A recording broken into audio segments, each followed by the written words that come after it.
सर्वोच्च न्यायालय के 5 जजों के द्वारा जिस प्रकार से श्री राम लला के पक्ष में, श्री राम भक्तों के पक्ष में निर्णय आया और उसके बावजूद भी मुस्लिम भाइयों को भी 5 एकड़ ज़मीन मिल गया। सभी हिंदू और मुस्लिम पक्षकारों ने इसे सहस्त्र स्वीकार कर लिया, चाहे सुन्नी सेंट्रल बोर्ड हो या अखिल भारत हिंदू महासभा हो या और जो भी हिंदू पक्षकार हो, सब ने स्वीकार कर लिया। लेकिन इसके बावजूद जिस प्रकार से अब भूमि पूजन के बाद जो प्रधानमंत्री जी ने भूमि पूजन किया, उसके बाद all India Muslim personal law board ने पत्र जारी करके कहा कि वहाँ मस्जिद तोड़ के मंदिर बनाया गया। अब मंदिर भी तोड़ा जा सकता है भविष्य में। असोफिया एक मस्जिद तुर्की का, उसका उदाहरण देने का काम किया। जो वहाँ पे चर्च पहले था उसको लाइब्रेरी बना गया, लाइब्रेरी से फिर मस्जिद बना दिया गया, उसका उदाहरण दे करके धमकी दिया गया। वो ऐसी जैसे लोग भी धमकी दे रहे हैं बार बार।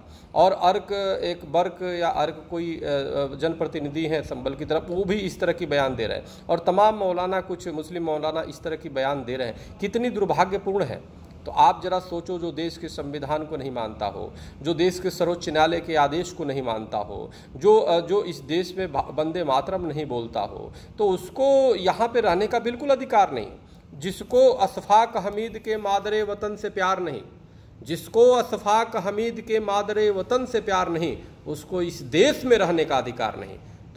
तो निश्चित रूप से सरकार से हम आग्रह करते हैं कि ऐसे लोगों के खिलाफ सख्त से सख्त कार्रवाई किया जाए और इनको देश से बाहर किया जाए। पहले भी राजतंत्र में अगर जो कोई राष्ट्रद्रोह का काम करता था तो मौत की सज़ा दी जाती थी या देश निकाला कर दिया जाता था। तो अब मैं मौत की सज़ा का तो समर्थन नहीं करूँगा, लेकिन उनको देश से बाहर करने की आवश्यकता है। जब देश से बाहर जाएंगे तो कम से कम लोगों में एक सीख जाएगी और दोबारा कोई इस तरह की हिमाकत नहीं करेगा, इस तरह की कोई दुस्साहस नहीं करेगा। ये देश सबका है और न्यायालय बड़े साक्ष्य और प्रमाणों के आधार पर निर्णय देता है। तो इसलिए और वैसी और अनेक लोग जो इस तरह की हिंदुओं के खिलाफ बार बार और बोले जा रहे हैं, ये बहुत दुर्भाग्यपूर्ण है। और उनके लिए कहना चाहते हैं कि वतन की फिक्र कर नादा मुसीबत आने वाली है, वतन की फिक्र कर नादा मुसीबत आने वाली है। तेरी बर्बादियों के चर्चे हैं आसमानों में, फना हो जाओगे ओवैसी जी, न संभले तो तुम्हारी दास्ता तक भी न होगी दास्तानों में।